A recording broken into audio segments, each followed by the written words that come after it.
Apocalipse, terceiro capítulo, verso de número 1. Vamos estar estudando hoje a quinta igreja, a igreja de Sardes. Diz assim: e ao anjo da igreja em Sardes escreve: estas coisas diz aquele que tem os 7 Espíritos de Deus e as 7 estrelas. Conheço as tuas obras, que tens nome de que vives e estás morto. Sê vigilante e consolida o resto que estava para morrer, porque não tenho achado íntegras as tuas obras na presença do meu Deus. Lembra-te, pois, do que tens recebido e ouvido, guarda-o e arrepende-te. Porquanto, se não vigiares, virei como ladrão, e não conhecerás de modo algum em que hora virei contra ti. Tens, contudo, em Sardes umas poucas pessoas que não contaminaram as suas vestiduras, e andarão de branco junto comigo, pois são dignas. O vencedor será assim vestido, de vestiduras brancas, e de modo nenhum apagarei o seu nome do livro da vida. Pelo contrário, confessarei o seu nome diante de meu Pai e diante dos seus anjos. Quem tem ouvido, ouça o que o Espírito diz às igrejas. Amém? Vamos lá. Senhor, meu Deus, meu Pai, te damos graça e te glorificamos nesta noite por estarmos aqui. Pedimos ao Senhor que o Senhor possa nos dar capacitação, força, sabedoria, e que o Teu Espírito possa, Senhor, falar aos nossos corações, e que mais uma vez a Tua palavra possa nos edificar. Para a glória e honra do Teu nome, eu lhe peço, Senhor. Em nome do Teu Filho Jesus. Amém. Amém, queridos? Então aqui começamos a quinta carta à igreja de Sardes, na cidade de Sardes. Como nós sempre temos feito, nós sempre no começo nós falamos um pouco da história de cada cidade, pois são 7 cidades, 7 igrejas em 7 cidades que foram escolhidas por Deus para que uma carta fosse enviada a cada uma. Uma cópia do livro inteiro de Apocalipse foi enviada para cada uma dessas igrejas. E essas igrejas nós aprendemos que representam a plenitude da igreja, representa todas as congregações locais, em todas as cidades, países, continentes desse grande mundo. E nós temos grandes lições para aprender. E essa igreja, é interessante que a história de Sardes, da igreja de Sardes, tem muito a ver com a história da cidade. Pois a história dessa igreja era o quê? Vocês têm o nome e a fama de vivos, mas estão mortos. E essa cidade também já foi morta várias vezes. A história, ela demonstra essa história da cidade de Sardes. A glória de Sardes estava no seu passado. Foi a capital de Lídia, no século 7 a.C., 700 anos antes de Cristo. Ela era a capital do povoado ali de Lídia. Ela era a capital, assim como Jerusalém. Qual foi a maior glória de Jerusalém? Foi na época de Davi e Salomão. Assim, então, eles viviam do passado. Na época de Jesus, os judeus viviam do passado, da glória de Jerusalém, do Israel passado. E assim também era Sardes, vivia da glória do passado. Ela viveu o seu tempo áureo nos dias do rei Creso. Era uma das cidades mais magníficas do mundo nesse tempo. Ela era situada no alto de uma colina. O seu nome significa príncipe de gozo, que é a situação geográfica dessa cidade. Ela ficava em colina, ficava num lugar alto. Situava-se num alto de uma colina amuralhada, uma cidade cheia de muros ao redor e fortificada. Uma cidade que, na sua época, sentia-se imbatível. Para exemplificar para os irmãos, ela era igual aos Estados Unidos hoje da América, um país forte de guerra, um país que quase ninguém tem a loucura de tentar enfrentar militarmente em guerra. Assim era a cidade de Sardes. Não porque os soldados dela eram grandes guerreiros, como Davi tinha os seus grandes guerreiros, como os troianos tinham os seus grandes guerreiros, os gregos, os romanos, mas a fortaleza dessa cidade estava na sua muralha, era um lugar alto, então era um lugar de difícil acesso para os soldados entrarem. Os soldados pensavam que jamais cairiam nas mãos do inimigo, os soldados, o povo daquela cidade de Sardes. De fato, a cidade jamais foi derrotada por um confronto direto, por uma guerra direta. Essa cidade, ela foi derrotada através de uma estratégia. Seus habitantes eram orgulhosos, arrogantes e autoconfiantes. É o caso da própria igreja. Tinha o nome de que vivia, estava orgulhosa, mas estava morta. Então, eles tinham essa autoconfiança, os moradores daquela cidade. Mas a cidade orgulhosa caiu nas mãos do rei Ciro da Pérsia. Esse rei Ciro da Pérsia tem na Bíblia, o rei Ciro da Pérsia. Ele conseguiu conquistar aquela cidade no ano 529 a.C. Quando ele cercou a cidade por 14 dias, Ciro cercou aquela cidade por 14 dias, e quando os seus soldados estavam dormindo, ele penetrou com seus soldados por um buraco na muralha, o único lugar vulnerável, e dominou a cidade inteira, e conquistou a cidade para o império dos Medos e Persas. Então, essa cidade foi conquistada. Enquanto os soldados estavam dormindo, eles entraram e conquistaram aquela cidade. O mesmo exemplo da igreja de Sardes. Eles dormiram e morreram espiritualmente enquanto o inimigo estava conquistando aquelas almas para ir juntamente com ele para a condenação eterna. Mais tarde, em 218 a.C., Antíoco Epifânio dominou a cidade da mesma forma. Assim como Ciro, esse rei, Antíoco conseguiu conquistar a cidade da mesma forma. Isso por falta de vigilância e autoconfiança de seus moradores. Os membros entenderam claramente quando Jesus falou: sede vigilantes, senão virei como ladrão de noite. Então, quando Jesus fala isso, aqui em Apocalipse 3, eles entenderam claramente, porque quase todos os moradores conhecem a história da cidade, né? É passado de geração em geração o conhecimento. Então, eles sabiam que, como ladrão de noite que veio inesperadamente, os inimigos deles entraram pela brecha na cidade e conquistaram ela. Então, Jesus fala: assim também eu vou vir contra vocês. Se vocês não estiverem preparados, eu virei para julgá-los e lançá-los na condenação. Então, essa vida como ladrão não fala de salvação, fala de condenação. Ele mesmo diz: eu virei contra eles. Se você ler no texto aí, está escrito claramente: a ti virei como ladrão, e não conhecerás de modo algum em que hora virei contra ti. Não virei a favor de ti, mas virei contra ti, Jesus está falando para aquela igreja. Por quê? Por causa do orgulho, da sonolência, do mundanismo e da aparência, que nós vamos estar estudando detalhadamente, ponto por ponto, sobre essa cidade. A cidade foi reconstruída no período de Alexandre Magno e dedicada à deusa Cibele.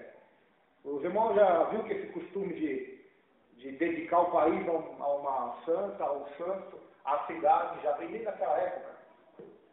Alexandre, quando ele reconstruiu a cidade, ele dedicou essa cidade a uma deusa, que se tornou a padroeira, a divindade padroeira daquela cidade de Sardes.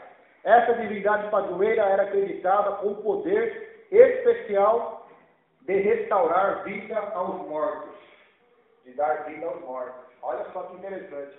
A igreja estava morta e nessa igreja, na cidade, havia uma padroeira que eles adoravam, que dava vida aos mortos. Então, aqui nós vemos claramente que o único que tem poder para dar vida aos mortos é Jesus de Nazaré. Somente Ele pode dar vida a uma cidade morta, a uma igreja morta, a uma família morta, a um coração morto, a uma pessoa morta. Somente Ele tem a palavra de vida eterna.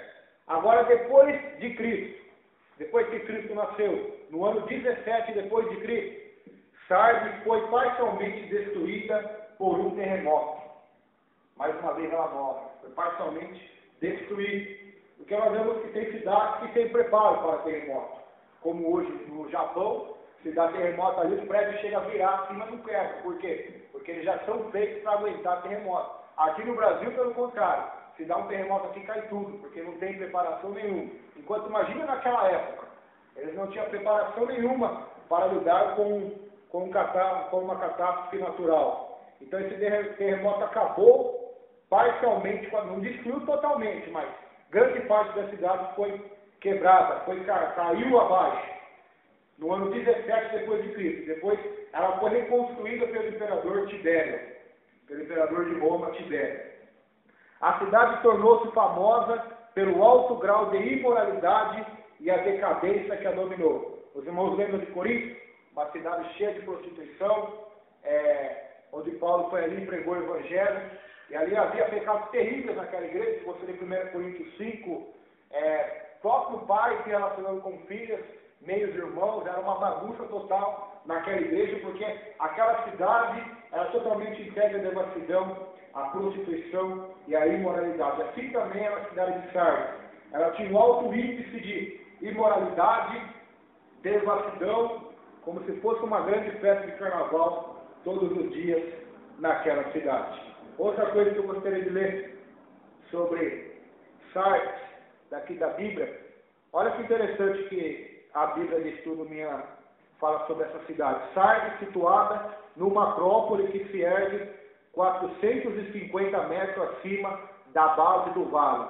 A cidade atual, hoje o nome dessa cidade é Sardes, era praticamente inconquistável. Por volta de 1200 a.C., ganhou destaque como a capital do reino da Lídia. Sua principal atividade comercial era a coleta de lã. Jesus fala de roupa, né? Percebeu que Jesus vai falar de roupa, de veste suja, de veste limpa. Então tem tudo um contexto para aquela igreja entender a mensagem. Que era tingida e usada para fabricar roupas. O famoso escritor Esopo veio de Sardes. E a tradição diz que Melito, membro da igreja de Sardes, um bispo, escreveu o primeiro comentário sobre certas passagens do livro de Apocalipse. A igreja de Sardes estava morta, ou seja, era basicamente composta por pessoas não redimidas e não regeneradas. Então, na igreja de Sardes passou grandes homens, por isso foi uma igreja famosa. O próprio Jesus disse: vocês têm fama de que vivem, mas estão mortos.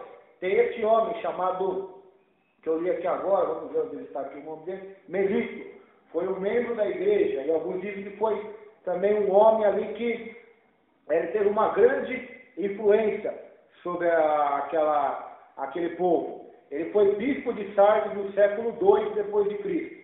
Ele é mencionado 3 vezes na história eclesiástica de Eusébio de Cesareia. Ele escreveu comentários bíblicos. Foi o primeiro a acatar o livro de Apocalipse e escreveu um comentário sobre ele naquela época. Ele escreveu uma carta, uma apologia dirigida ao imperador romano em defesa da fé cristã. A igreja estava sendo perseguida, então ele escreve uma carta, uma defesa da fé cristã para o imperador. Então, havia ali homens eruditos, homens sábios naquela igreja, a igreja de Sardes. Então, esse é um pouco do contexto da igreja de Sardes. Quando João escreve esta carta, Sardes era uma cidade rica, mas totalmente degenerada. Era uma cidade rica, próspera, mas totalmente degenerada. Era semelhante a grandes cidades que existem no mundo, que são ricas, mas degeneradas. O Rio de Janeiro. Mas lá tem favela, mas tem por causa da desigualdade. Mas que cidade rica, que cidade bela. Pessoas do mundo inteiro vão viajar lá para ver a beleza daquela cidade, para passear por aqueles mares. É uma cidade rica, São Paulo, mas totalmente degenerada, sem Deus, sem aquele compromisso com Deus. A glória da cidade estava no passado. Seus habitantes agora se entregavam a uma vida de luxúria e prazer. A igreja tornou-se como a cidade. Em vez de influenciar, foi influenciada. A igreja de Sardes, então, que era para influenciar a cidade de Sardes, foi influenciada pelos habitantes pecadores da cidade de Sardes. Eu vejo na Bíblia um homem chamado Ló. Ló estava eu acho que uma das piores cidades de toda a Bíblia, Sodoma e Gomorra. Ló habitava lá. E o que eu acho interessante é que Ló não foi influenciado por aquela cultura, não foi influenciado por aquele povo, mas ele influenciou aquele povo. Então, o contrário aconteceu com a igreja de Sardes. Em vez deles influenciarem aquele povo, foram influenciados por ele. Por isso, há uma igreja em cada cidade, em cada lugar. Porque lá, a igreja é um agente de influenciar as pessoas para Deus, e não as pessoas sem Deus influenciar elas na sua cultura, nos seus pensamentos e ideologias. Então, essa igreja ela estava sendo influenciada em vez de influenciar. Ela era um sal sem sabor. Sal sem sabor. Não pode você fazer aquele arroz e não colocar nenhum sal, ou o sal não tiver sabor, tiver estragado. Não vai adiantar nada. Então, o sal deve ter sabor, deve salgar. As pessoas devem olhar para a igreja, olhar para o povo de Deus e ver sal neles, ver a diferença, ver o tempero de Deus na vida deles. Nem muito sal, nem pouco sal, mas temperado. Paulo vai dizer isso, não me lembro a carta que é, mas ele vai dizer assim: as vossas palavras sejam sempre agradáveis, temperadas com o sal. Ou seja, o tempero do sal. O sal, ele causa sede. A igreja deve causar sede naqueles que estão lá fora, por Deus, pela palavra de Deus, pela salvação e vida eterna.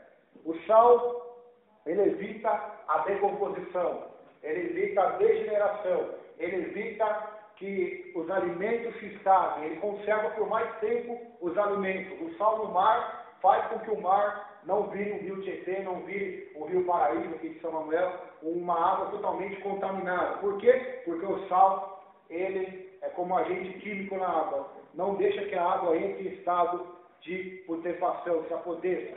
Assim é a igreja. A igreja de Sardes era para estar naquele local, na cidade de Sardes, exatamente para não permitir que aquela cidade se apodrecesse, nem a igreja. Mas ela era um sal sem sabor, que não salgava mais, sem nenhum tempero. Como disse Charles Haddon Spurgeon, a igreja de Sardes queria ser o docinho desse mundo, queria adocicar aquele povo. Aquele povo já tinha uma vida boa, Cristo seria só mais um acessório para que eles continuassem com a vida boa e tivessem ainda a salvação.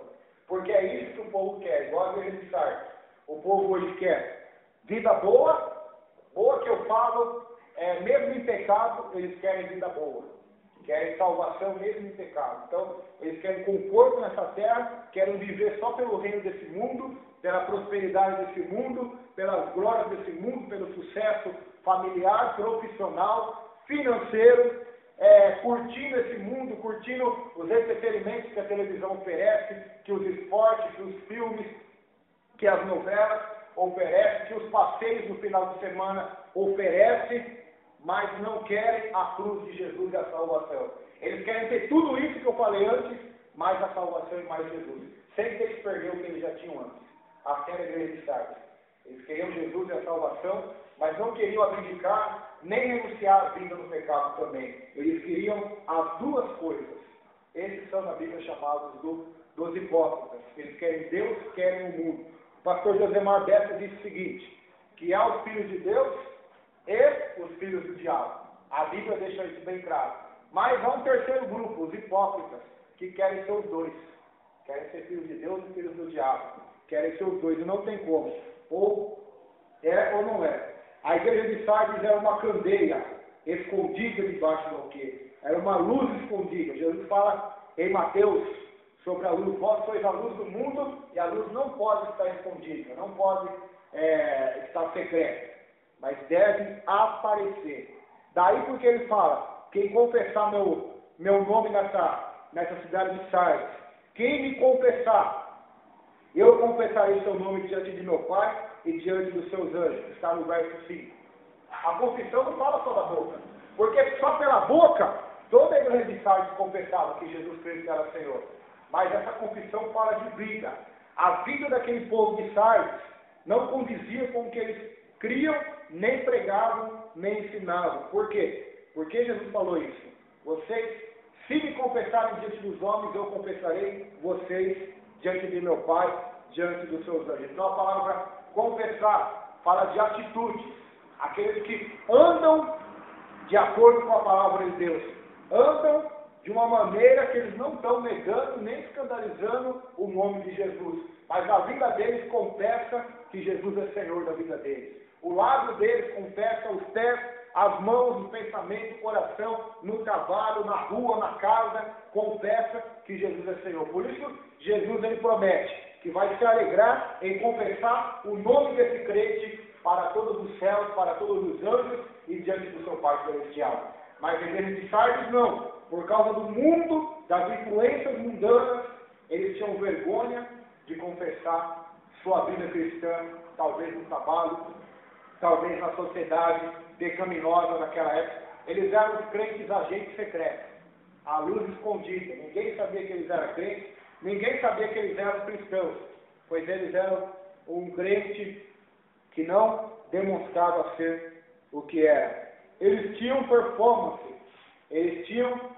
aparência, eles tinham o jeito de crente, mas não a integridade. Daí Jesus fala, vocês têm o nome de que vivem e estão mortos. Vocês têm a performance, a aparência. Vocês conseguem enganar a vocês mesmos e aos outros, mas a mim vocês não conseguem enganar. Vocês tinham obras, mas não a dignidade. Tinham as obras, aparências cristãs, mas não tinham a integridade. Eu sei as tuas obras, que tens nome de que vives e está morto. Algumas traduções dizem, você tem a fama de que vive, mas está morto. Então essa igreja era famosa na sua época. Ela era famosa, a igreja de Filadélfia, de Laodiceia, de Tiatira, de Pérgamo, de Esmirna, de Éfeso. Conhecia essa igreja. A fama dessa igreja para as outras era de uma igreja viva, uma igreja forte, avivada. Meu Deus, mas, meu Deus. Aos olhos delas mesmas, elas eram assim. Mas, aos olhos daqueles que estavam em cima, elas estavam mortas. Então, aí nós passamos a observar que os olhos do Senhor, Ele olha diferente do homem, até hoje. Até hoje o profeta Samuel se engana. Até hoje, irmãos, nós se enganamos. O profeta Samuel se enganou. Então veio a repreensão de cima para ele. Samuel, você olha para a aparência. Eu olho para o coração. Eu olho para a vida. Para a integridade do ser humano. Eu olho como você não vê. O Senhor não vê como vê o homem. Aí o famoso texto. Pois Samuel queria escolher um rei, segundo a aparência da carne. Mas Deus disse, esses eu rejeitei, porque eu não vejo como você vê, Samuel. E da mesma maneira, para escolher um rei, Deus escolhe diferente do homem, assim também para olhar, as igrejas que estão nessa terra hoje, não é igual ao homem. O homem mede o sucesso de uma igreja, talvez pela quantidade de membros, ou talvez pelos milagres que acontecem dentro dela, ou pelos pregadores sábios que tem dentro dela, ou pelos cantores, ou pelos instrumentos, ou pela riqueza material que ela tem. Mas Jesus não olha dessa maneira. Para Jesus não importa o que nós temos, mas o que nós somos. Não importa se nós temos dom, ou se nós temos dinheiro, ou se nós temos sabedoria, mas importa o que nós somos diante dele, quando ninguém está olhando, quando todos estão olhando, na igreja, fora da igreja, aonde nós estivermos andando. Jesus, ele mede e ele olha diferente. E nessa igreja havia fiéis também.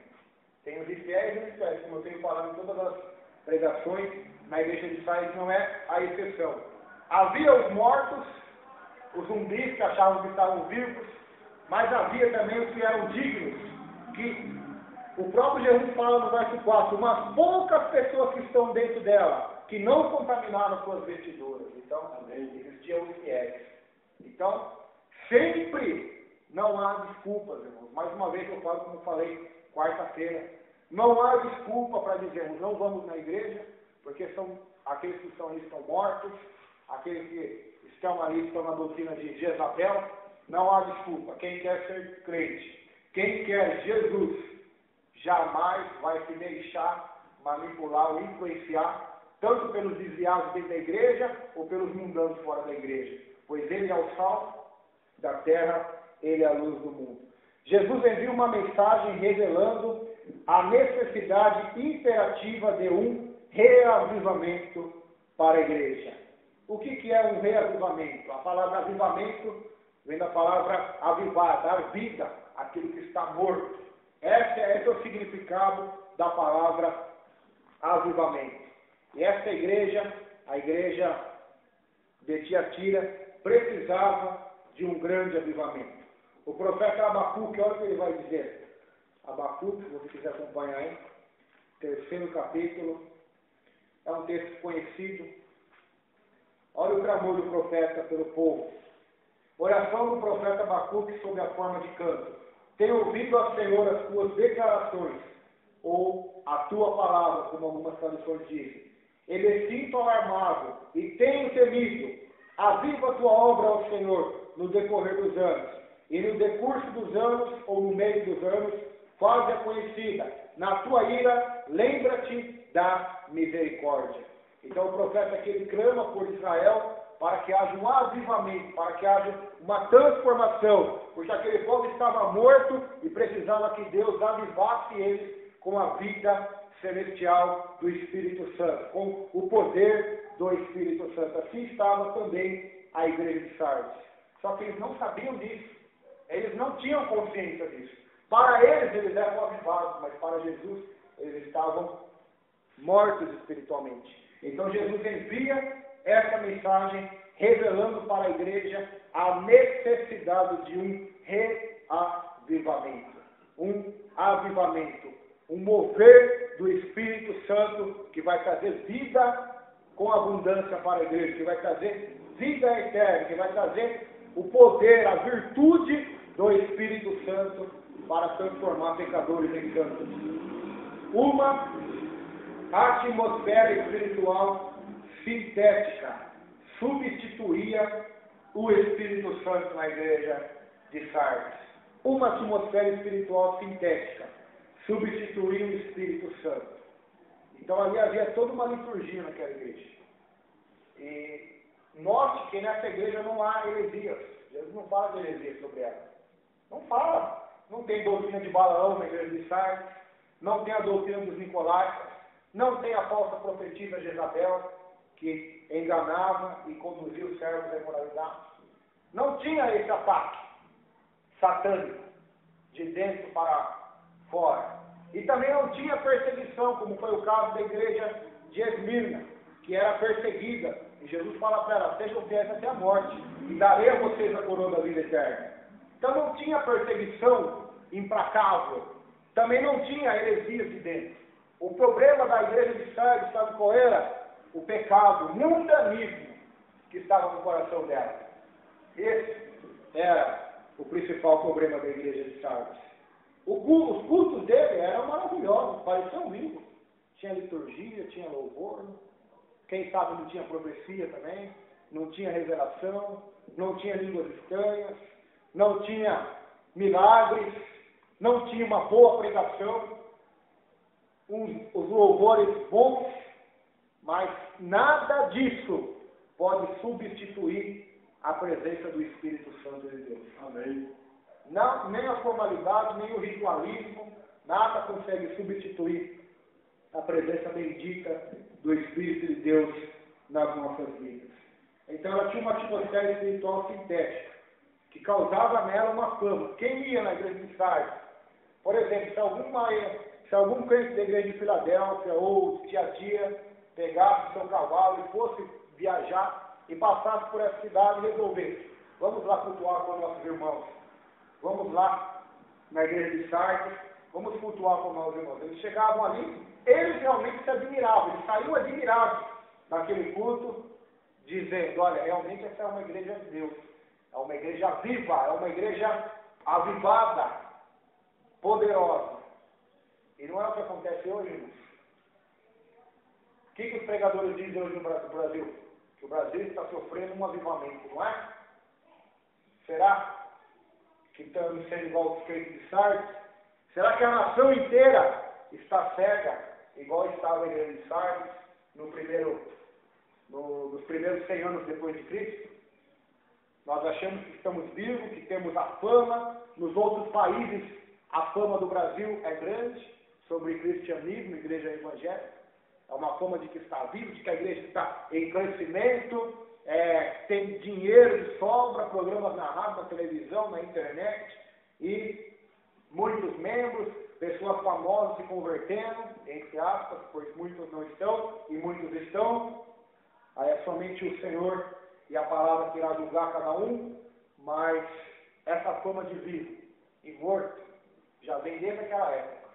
É o orgulho do ser humano, é o nosso orgulho que não quer fazer com que nós enxerguemos o nosso real estado aos olhos de Deus. Então, o homem prefere as igrejas, os pastores, os bispos, os líderes, os apóstolos, entre aspas, os missionários, preferem achar que estão vivos, mas estão mortos. Na época de Jeremias aconteceu a mesma coisa. O profeta Jeremias disse assim: os profetas profetizam falsamente, curam a ferida do meu povo superficialmente, dizendo que há paz quando não há paz, dizendo que não haverá guerra, que haverá só prosperidade. Então o profeta Jeremias, ele denuncia esses falsos profetas. Por quê? Porque eles causavam no povo um engano, uma acomodação. Eles acharem que estava bom quando não estava bom. Curava superficialmente. A mesma coisa, você tem um câncer, está com uma dor no corpo, tem um câncer dentro de você. Aí você vai no doutor, o doutor é relaxado, não quer nem saber. Ele até sabe que você tem um câncer, mas não está nem aí, ele quer se livrar de você. Vou dar um remédio forte aqui, uma injeção todo dia, para tirar a sua dor, beleza? Beleza, então você pode ir embora. E é isso que eles fazem hoje. Só dão uma injeção para enganar a dor, o sintoma, a consequência do pecado. Mas não querem remover o câncer. Mas Jesus não. Jesus ele quer remover o câncer. Ele está lá dentro. A morte, a podridão, os vermes, lá de dentro ele quer arrancar e dar vida com abundância. O ladrão veio para matar, roubar e destruir. Mas Jesus veio para dar vida e vida com abundância. E essa vida com abundância é o Espírito de Deus morando em nós. Jesus disse: quem crê em mim, rios de águas vivas fluirão do seu interior. Será que esses rios de águas vivas estavam fluindo do interior dos cristãos da igreja de Sardes? Com certeza não. Dele só saía água amargosa e não água viva. Então não existe substituto para o Espírito Santo. Não existe. Festa, congresso, revelação, profecia, euforia não pode substituir a presença do Espírito Santo. E a presença do Espírito Santo, irmãos, não é um calor, não é um arrepio, como muitos pensam. Não é uma alegria, uma euforia que vem na hora do culto, ou uma paz. A presença do Espírito Santo é muito mais do que isso. Embora possa se manifestar nos dando alegria, nos dando paz, como fogo nos queimando, mas a principal função dessa presença é nos santificar e nos transformar no caráter de Cristo Jesus. Como nós já é um outro assunto, nós estamos estudando até mesmo na carta aos Efésios, a oração de Paulo, a pregação de Paulo, os esforços de Paulo era para que os crentes de Efésio se transformassem no caráter de Cristo Jesus. Ela substituía a genuína experiência espiritual por algo simulado. Não é o que acontece hoje, irmãos? Ela substituía a genuína experiência espiritual por algo simulado. Qual é a genuína experiência espiritual de conversão? Leia Zaqueu. A conversão de Zaqueu, a conversão de Paulo, dos apóstolos. Elas mesmas vão falar por si só qual é a experiência de salvação. Transformação de vida, mudança de pensamento, caráter, frutos dignos de arrependimento, nascer de novo da água, do Espírito, mudança total de vida, de pensamentos e de metas e de ambições. Aquele que amava o pecado agora odeia, porque ama a Deus sobre todas as coisas. Então, a igreja de Pérgamo, de Sardes, substituía a verdadeira experiência espiritual de salvação de conversão por algo simulado. Meu Deus. É como acontece hoje. Algo simulado. Quer ver a maior heresia? A maior heresia pregada hoje, os irmãos vão se espantar. Aceita Jesus e você vai para o céu. Essa é a maior heresia pregada hoje. A culpa dos evangelistas e pregadores que não quiseram se aprofundar em estudar a Bíblia. Nem mesmo a história da igreja. Pois Martinho Lutero não pregava dessa forma. Pode ir lá estudar a história. Jonathan Edwards, John Wesley, George Rachel, Charles Spurgeon, Tertuliano, João Batista, Jesus Cristo, Paulo. Qual era a mensagem deles?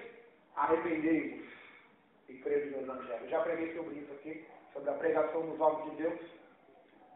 A mensagem deles era: mudem de comportamento, tenham uma nova vida com Deus, abandonem o pecado, creiam em Jesus, creiam no Evangelho. Jesus começou pregando assim: arrependei-vos e creiam no Evangelho. Quer dizer, muitos estão crendo no Evangelho, mas não estão se arrependendo. Então não estão crendo no Evangelho. Porque primeiro se arrepende, para depois se crer. Crônicas diz assim: se meu povo que se chama pelo meu nome se humilhar, orar, me buscar, se converter dos maus caminhos, então eu, Senhor, ouvirei dos céus, perdoarei o seu pecado e sararei a sua terra. Segunda Crônica 6,14. Note aí que tem várias coisas que tem que fazer.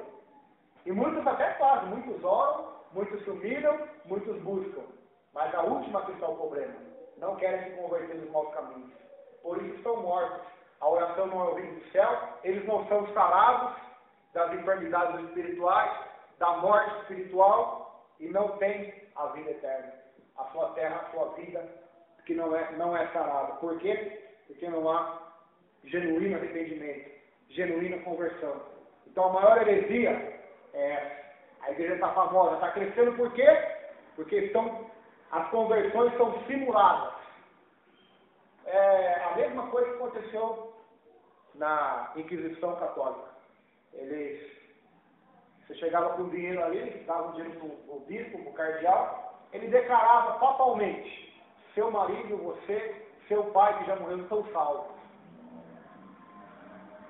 Que homem tem o poder e a autoridade para declarar que o outro está salvo? Por causa de um vício somente, ou por causa de uma oração. Eu fiz uma oração aqui e estou salvo. Será realmente que uma oração salvou a minha vida? O que salva é arrependimento do pecado, segundo a Escritura. O que salva não é somente confessar Jesus com os lábios, mas crer com o coração e ser transformado pela vida, pelo modo de conduta. É isso que a Bíblia ensina. Aonde Jesus pregava isso? Vocês precisam me aceitar. Vai tomar 1 minuto da sua vida só. Vocês vão repetir a oração que eu vou fazer e vão estar salvos. Acabou, não precisa mais. Mudança de vida, conversão. E outro mais, você me aceitando, eu vou restaurar seu casamento, eu vou prosperar sua vida, eu vou curar suas enfermidades. É tudo simulado. É tudo algo muito engenhosamente feito pelo inimigo das nossas almas. Conversões simuladas. Israel estava cheio de judeus simulados. E Paulo vai dizer assim: nem todos que estão em Israel são israelitas. Nem todos os que são circuncidados, como foi Abraão, são circuncidados de coração. Mas sim aquele que é interiormente. Está lá em Romanos capítulo 3. Ou seja, a aparência, mas falta da essência. A igreja estava caindo num torpor espiritual e precisava de um reavivamento. E a pior coisa disso é que eles acham que não precisam ainda. Essa é a pior coisa. Como a igreja de Sardes, eles acham que não precisam de um avivamento, que está bom do jeito que está. Mas devemos tomar cuidado. O primeiro passo para o reavivamento é ter consciência de que há crentes mortos e outros dormindo que precisam ser despertados. Não é diferente do estado da igreja hoje? Então o primeiro passo é a consciência. A consciência de que há crentes mortos e outros dormindo que precisam ser acordados. Que é o caso da igreja hoje. Mesmo que aconteceu em Sardes, é o mesmo que tem acontecido hoje. A igreja está dormindo muitos estão mortos e aqueles que estão vivos não querem acordar aqueles que estão mortos. Por isso precisamos de um avivamento. Por que as pessoas não gostam de avivamento? Porque avivamento é Deus se movendo, é Deus se manifestando. E o que Deus é? Ele é santo, não é? Então Deus santo, se ele se manifestar numa igreja cheia de pecadores que não querem santidade, o que vai acontecer? Vai esvaziar, vão embora, não querem. Eles querem um Deus de salvação, de amor, mas não querem um Deus santo. E o avivamento vai mostrar realmente isso, a santidade de Deus e a sujeira do pecado, a abominação que o pecado é aos olhos desse Deus. O avivamento vai mostrar isso, vai mostrar a morte espiritual, a morte que o pecado traz, vai mostrar a ira que Deus sente pelo pecado. Essa é a manifestação de um avivamento. E temos exemplos na Bíblia sobre isso. Paulo, quando ele vai pregar na cidade de Éfeso, há um avivamento ali. Eu já preguei também essa mensagem aqui, onde as pessoas confessam publicamente seus pecados para todo mundo, queimam os livros de bruxaria em praça pública, e milagres acontecem ali, demônios são expulsos, enfermos são curados, o evangelho é pregado em toda a Ásia, através de Paulo, pela pregação dele, porque um despertamento espiritual aconteceu ali. Só que as pessoas não querem ser despertadas. Elas querem continuar com seus livros de bruxaria, escondidos, com os seus pecados de estimação, com os seus ídolos que elas fizeram, porque elas sabem que o dia que o avivamento se manifestar, não tem outra solução. Ou endurece o coração, ou quebra os ídolos e bota fogo neles, como aconteceu na igreja de Éfeso. E assim também, todos os grandes homens de Deus, os avivamentos históricos da igreja, ocasionavam isso, uma volta para Deus. As pessoas se voltando para Deus. Meu Deus, meu Deus. Então assim era o estado espiritual da igreja de Sardes. O avivamento. Leonardo de Ravenhill disse assim, por que tarda o avivamento? Aí ele vai responder a pergunta que ele mesmo faz, porque nós estamos dispostos a viver sem ele. Para nós está bom sem avivamento. Para a igreja moderna hoje está bom sem avivamento. Porque ele sabe que se vir o avivamento bíblico, o conserto vai ter que começar nos próprios altares da nossa nação, nos próprios púlpitos, das falsas doutrinas que são pregadas, das falsas mensagens para a verdadeira mensagem de Deus. Há necessidade do reavivamento. Quando há crentes que só têm um nome no rol da igreja, mas ainda estão mortos espiritualmente, não são convertidos, é o que nós vemos no verso 1. Eles tinham um nome na igreja, do rol de membros. Se você catasse o livro ali, o nome dos membros da igreja de Sardes, tinha um monte ali, mas não tinha o nome no livro da vida, não tinha a salvação.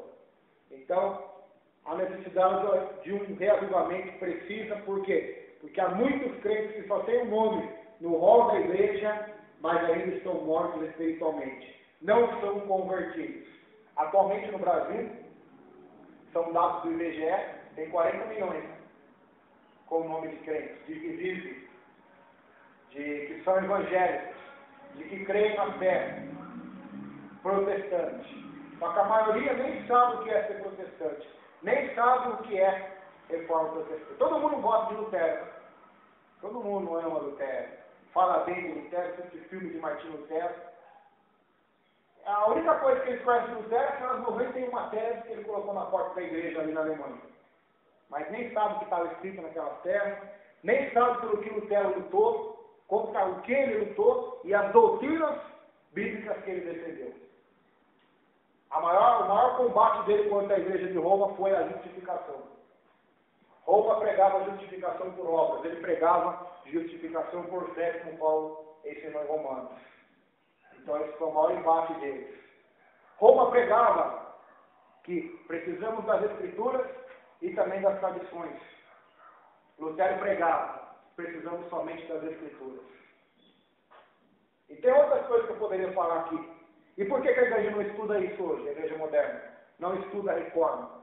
porque eles vão ver que eles também precisam de uma reforma, que eles também se desviaram do que Lutero começou. Só as escrituras. Hoje não é só as escrituras mais. É a profecia, é as revelações, é a prosperidade, é um monte de coisa. É psicologia. Tem pastores que são mais psicólogos do que pregadores do evangelho. Tem pastores que são mais animadores de auditório do que pregadores do evangelho. Você encontra muitos deles por aí. Você vai na igreja deles, não tem nada de pregação bíblica.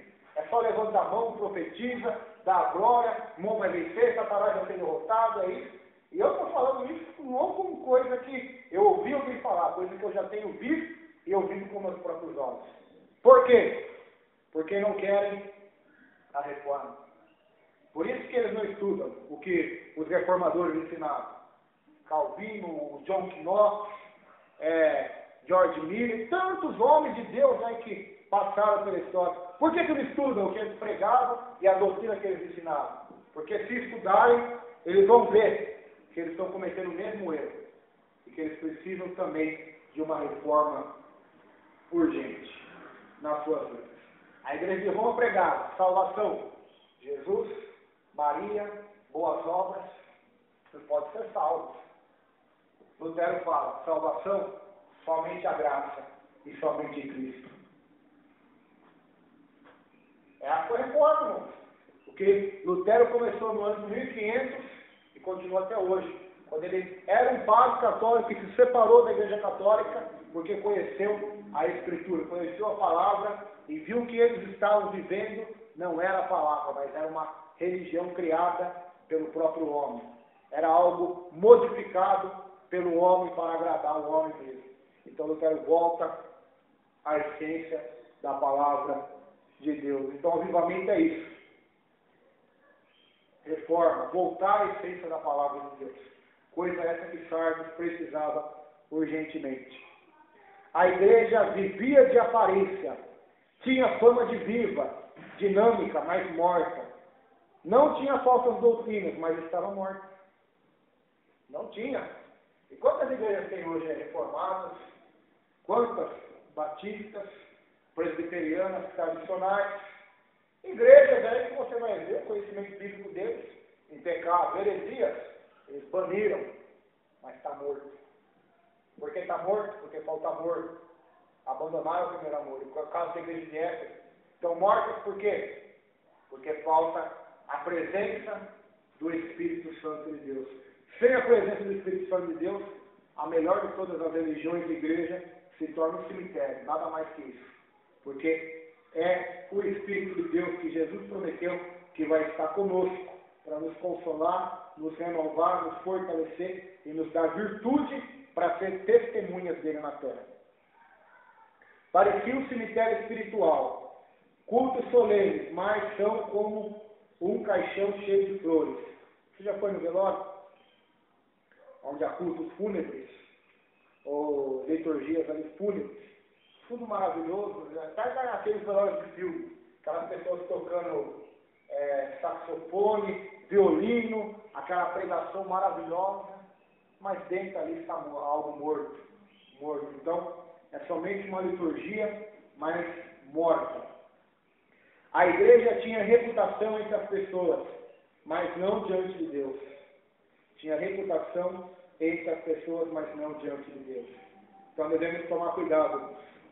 Tomar cuidado. Porque um ídolo que muitos não perceberam, ou que muitos não param para estudar, é esse ídolo. O ídolo chamado pessoas. O que as pessoas pensam de mim? Qual é a minha reputação? E por causa disso, é bom nós pensarmos o que os outros pensam de nós. Será que eles pensam que somos crentes, ou somos mundanos, ou não pregamos o que vivemos? Isso é bom. Mas se torna ruim quando que nós passamos a viver em prol de agradar as pessoas, e não a Deus. Isso então se torna para nós um ídolo. Um ídolo. A igreja de Sardes talvez tinha esse ídolo, de se tornar famosa para ela mesma, para os habitantes de Sardes e para as outras igrejas das outras cidades. Então, ela tinha reputação entre as pessoas, mas não diante de Deus. Por isso eu falo que Jesus vai falar assim no Evangelho de João: não julgueis pela aparência, mas segundo a reta justiça. Porque pela aparência, muita gente aí parece o Superman de Jesus, o maior pastor, o maior pregador do Evangelho que teve salvação. Pela aparência. Tem até uma fama extraordinária. Mas será que são famosos e têm reputação e glória diante de Deus? Jesus fala isso para os fariseus: vocês buscam a glória e a honra uns dos outros, porém vocês não buscam a honra nem a glória que vem do meu Pai que está nos céus. E a própria Bíblia diz no Evangelho de João que muitos fariseus creram em Jesus, creram que ele era o Messias, mas não se converteram. Por quê? Porque tinham medo dos fariseus, porque amaram mais a glória desse mundo do que a glória de Deus. O apóstolo João vai dizer no Evangelho de João. Então, isso é o que acontece muitas das vezes. As pessoas, elas procuram mais reputação entre as pessoas, mas não diante de Deus. Esse é o caso, então, da igreja de Sardes, que deixou o mundo entrar para dentro dela, as contaminações do mundo sujarem as vestimentas espirituais dos crentes lá dentro, fazendo com que muitos morressem espiritualmente e muitos estivessem à beira da morte espiritual, dormindo espiritualmente. Tudo por quê? Tudo porque queriam agradar as pessoas, queriam um evangelho agradável, queriam um Deus agradável, queriam uma igreja que se amoldasse à cultura, que se unisse à cultura, se unisse à geração presente, para agradar essa geração. Só que a igreja nunca foi colocada por Jesus para agradar a geração. Ela foi colocada por Jesus para agradar a Deus e para trazer o evangelho, pregar o evangelho a toda a criatura. Então, a igreja de Sardes só queria fama, só queria elogio, só queria que todos a elogiassem. Não queria problemas com ninguém. Não queria problemas com Roma, não queria problemas com outras igrejas. Eles só queriam a fama, eles só queriam a glória desse mundo. A fé exercitada pela igreja era apenas nominal. Nominal, ou seja, era uma fé que só tinha nome, mas não tinha vida. Um pastor começaram a dizer numa igreja que a igreja estava morta. Os irmãos já conhecem a história. Essa igreja está morta, os irmãos então começaram a falar para todo mundo, para as outras denominações, que aquela igreja estava morta. Aí o pastor ficou sabendo dessa conversa, ele anunciou no culto: olha, domingo que vem vocês não percam, porque eu vou fazer o funeral da igreja, o culto fúnebre da igreja. Até então nunca se tinha ouvido falar de um culto assim. Era a primeira vez na história. Então disse que a notícia esparramou a semana inteira, as irmãs, os irmãos, todo mundo falando disso. E veio feito de um monte de igreja, a igreja que encheu de gente ali. E havia um caixão ali naquela igreja. E aí o caixão deitado, o pastor fez culto normal, mandou os irmãos louvar os hinos da harpa, e foi pregando. Vai falar: agora nós vamos encerrar esse culto e vamos terminar fazendo a oração fúnebre para essa igreja, porque ela está morrendo a partir de hoje. Aí abre o caixão, diz para os irmãos, as mais curiosas, mais linguarudos foram os primeiros da cadeira. E foram os primeiros ali no caixão. E quando eles olharam para o caixão, saíram gritando: misericórdia, tem misericórdia de mim, Senhor, tem misericórdia de mim. E começaram a chorar, começaram a orar. Alguns foram renovados, foram batizados pelo Espírito Santo. Tinham pessoas ali que não se olhavam na cara, passaram a se olhar, a perdoar um ao outro. E houve ali um derramamento, um mover do Espírito naquela igreja. E sabe o que tinha dentro daquele caixão, quando as pessoas olhavam? Um espelho. Quando elas olhavam para dentro do caixão, elas viam elas mesmas, ou seja, não era a igreja que estava morta, mas era elas. Elas estavam mortas, elas estavam mortas espiritualmente. Então, precisamos de reconhecer isso, irmãos. Porque a nossa fé não pode ser só nominal. Você não pode dizer, sua fé não pode ser apenas nominal, aonde você vai dizer para a sua família, para as pessoas do seu trabalho: eu sou crente. Filho, isso aí qualquer um fala, filho. Isso aí até o diabo fala que é crente. E creia que merece. Isso aí todo mundo fala. Tem 40 milhões no Brasil que fala isso. Que é crente, que crê em Jesus, que só ele salva. Isso aí não tem nada de espetacular nessa declaração. Mas o que Deus quer é que essa fé seja exercitada por obras de arrependimento, de amor a Deus, de amor ao próximo, de obediência à palavra de Deus. Do contrário, tudo não passa somente morte. Quando há crentes que estão na CTI espiritual, em adiantado estado de enfermidade espiritual, verso 2, vai dizer assim: ser vigilante, consolida o resto que estava para morrer, porque não tem achado íntegras as tuas obras na presença de Deus. Quando as pessoas estão doentes para morrer, elas vão para onde? Para a UTI, para a CTI espiritual, para a CTI do médico. Assim espiritualmente também. As pessoas ali na igreja de Sardes, muitos estavam mortos e muitos estavam na CTI espiritual, morrendo, quase mortos já. E então Jesus manda eles pregarem, vigiarem e consolidarem aqueles que estavam quase morrendo, aqueles que estavam dormindo, que estavam sendo adúlteros. Tiago 4,4 fala sobre isso. Adúlteros, porque vocês querem ser amigos do mundo e amigos de Deus. Mas a Escritura diz: todo aquele que é amigo do mundo torna-se inimigo de Deus. Então, estavam morrendo espiritualmente, estavam mortos e precisavam urgentemente da vida espiritual. Aqui nós vemos a morte. Em Gênesis 20, verso 3, nós vemos a morte moral. Gênesis 20,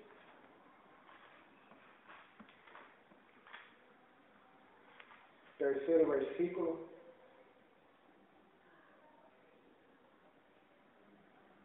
Essa é a morte moral.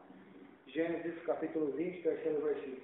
Deus, porém, veio a Abimeleque em sonho de noite e lhe disse: vai ser punido de morte por causa da mulher que tomaste, porque ela tem marido. Quando ele toma a mulher de Abraão, está a morte moral, a qual muitos da igreja de Sardes estavam enfrentando.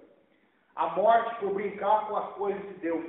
Eu não vou abrir, os irmãos conhecem 1 Coríntios 11, tomando a Santa Ceia indevidamente. Muitos estão fracos, muitos estão morrendo e estão dormindo. Por quê?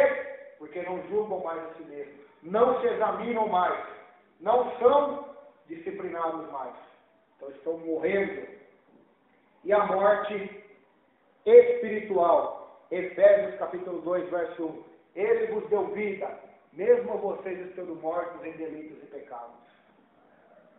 Só que para Sardes, Efésios 2:1 servia.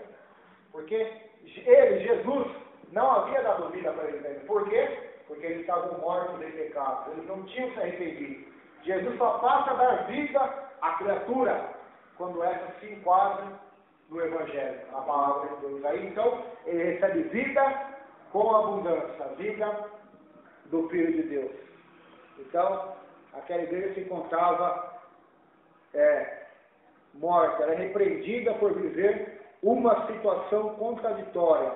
A vitalidade exterior disfarça a morte espiritual interior. É uma situação de limite, no qual ela se recuperará mediante uma lembrança de que tem recebido e ouvido da parte do Senhor, que diz: lembra-te, pois, que tens recebido e ouvido, e guarda. Então aqui nós vemos que a igreja precisava urgentemente de um grande mover, de um grande avivamento espiritual. E o que causa a morte? E o que causava a morte na igreja, então? Se eu falei aqui que não era heresia, não era heresia. O que estava causando morte? Pecado, mundanismo. Isso é o que estava causando morte na igreja de Sardes. Pois o texto dá a entender isso. Se você ler Apocalipse 3, vai falar sobre isso. Que tinha pessoas ali que não tinham manchado suas vestes, eram poucas. Quer dizer, o resto estava com a veste manchada. E o que mancha a veste do crente? Pecado, desobediência à palavra de Deus. Isso é o que mancha nossas vestes espirituais. Então, o que estava adoecendo aquela igreja, trazendo câncer para ela, morte espiritual, dormência, era o pecado. O preço do pecado é a morte. O pecado é como um laço. Ele vai laçando a pessoa, e quando a pessoa vê, ela é igual um Lázaro no sepulcro. Está toda empaixada, morta ali, fedendo, nem consegue se mover mais. Pois ela espera matar. Somente Jesus o Salvador para chamar Lázaro para fora novamente, para fazer um milagre maravilhoso, para libertá-lo daquela morte. Assim também era a igreja de Sardes, estavam totalmente enlaçados. Quando há crentes que, embora estejam em atividade na igreja, não levam vida íntegra. Quando há crentes que, embora estejam em atividade na igreja, não levam vida íntegra. Isso aqui está a conclusão de muita gente também. Muita gente acha que está vivo pelas atividades que faz. Isso é o que causava fama na igreja de Sardes também. Eles tinham várias atividades ali: pregação, evangelização, vigília, e não sei o que mais eles tinham ali. Hoje é a mesma coisa. Hoje a pessoa acha que é uma pessoa avivada porque tem um cargo. Eu sou um diácono, eu sou uma diaconisa, eu sou um presbítero, eu sou um pastor, eu sou evangelista, eu sou um missionário, eu prego todo dia, eu lavo a igreja, eu limpo a igreja, eu oferto, eu dizimo, eu vou nos hospitais. Elas confundem atividade com vida.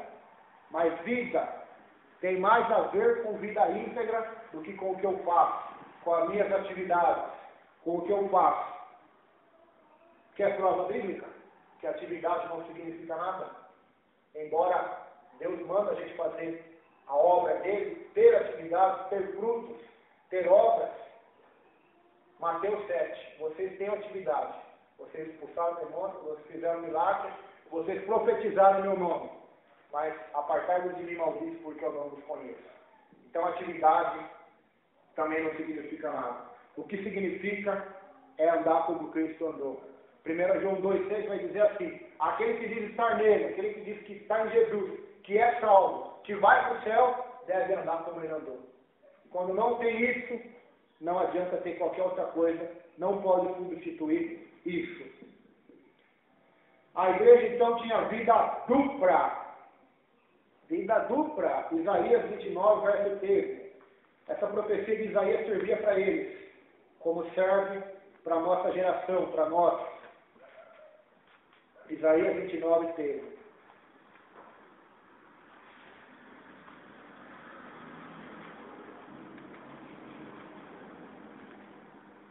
Diz assim: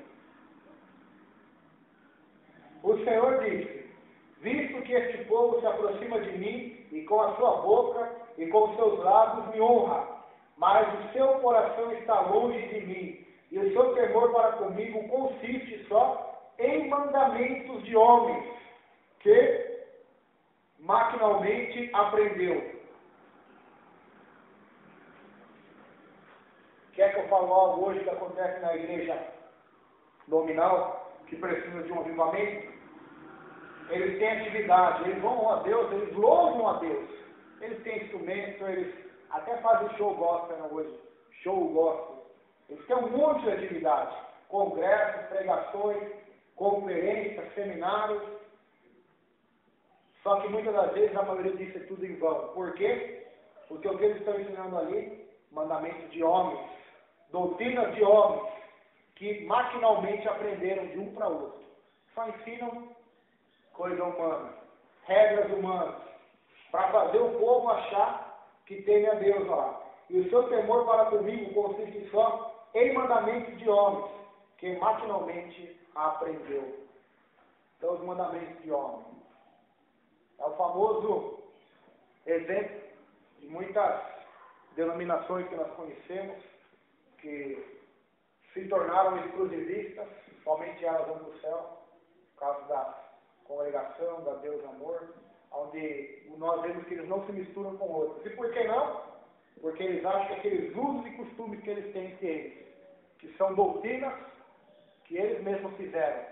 E o povo que está ali teme a Deus, mas não com temor bíblico, mas temem aquelas regras humanas que eles criaram, aquelas doutrinas, aqueles costumes humanos que eles aprenderam. Então eles acham que temem a Deus porque eles seguem aquelas doutrinas humanas somente. Assim como foi na época de Isaías, na época de Jesus, na época de Lutero, assim também hoje acontece a mesma coisa. Porque eu não corto cabelo, porque a minha saia está até os pés, porque eu uso um terno e uma gravata, porque eu respeito todo esse livro de regras que a minha igreja tem. só que eu não respeito o que a palavra de Deus diz. Então, eu tenho temor de Deus. Esse é o orgulho que eles têm. Por isso que eles têm esse orgulho. Não me misturamos com outra igreja. Por quê? Porque na mente deles, eles acham que as suas regras são mandamentos de Deus, mas não são. São coisa do homem. Coisa que não tem respaldo bíblico. Se respaldarmos na Bíblia, nós desmascaramos eles rapidinho. Rapidinho é desmascarado o erro deles. Rapidinho. Então, é isso o que eles fazem. O temor deles consiste em mandamento de homens. E Jesus vai usar esse texto para os fariseus. Lá no Novo Testamento, os fariseus estão lavando as mãos 7 vezes para comer. E os discípulos de Jesus não. E eles ficam bravos. E Jesus dá esse texto para eles. Vocês têm esses costumes seus aí, mas vocês invalidam a palavra de Deus. Qual que é pior? Aí nós vemos que a aparência não pode enganar-nos. A vida dupla. Era o caso da igreja de Sardes. Quem sabe a igreja de Sardes ali tinha o seu livro de regras. E eles seguiam a risca. E achavam que estavam vivos, mas estavam mortos. São como os hipócritas. 2 Timóteo 3,5. Aleluia. O problema disso é o seguinte, irmão, de regras humanas. Eles vão dar aparências para nós. Aparências que devemos tomar cuidado. 2 Timóteo 3,5. Isso é o que é chamado na Bíblia de legalismo. Pessoas que acham que são salvas pela lei ou por regras humanas. Porque fazem alguma coisa. E devemos tomar cuidado com isso. Tendo forma de piedade, negando, entretanto, o poder. Foge também destes. Então, a igreja de Sardes se enquadrava nesse texto também. Eles tinham aparência de vida, de piedade, de vida cristã, mas negavam o poder. Então, quanta gente que eu conheço, quanta gente que você conhece, que segue todas essas normas criadas pelos homens, que estão nessas igrejas e em outras, só que não tem vida de piedade de verdade. Nega o poder do Evangelho.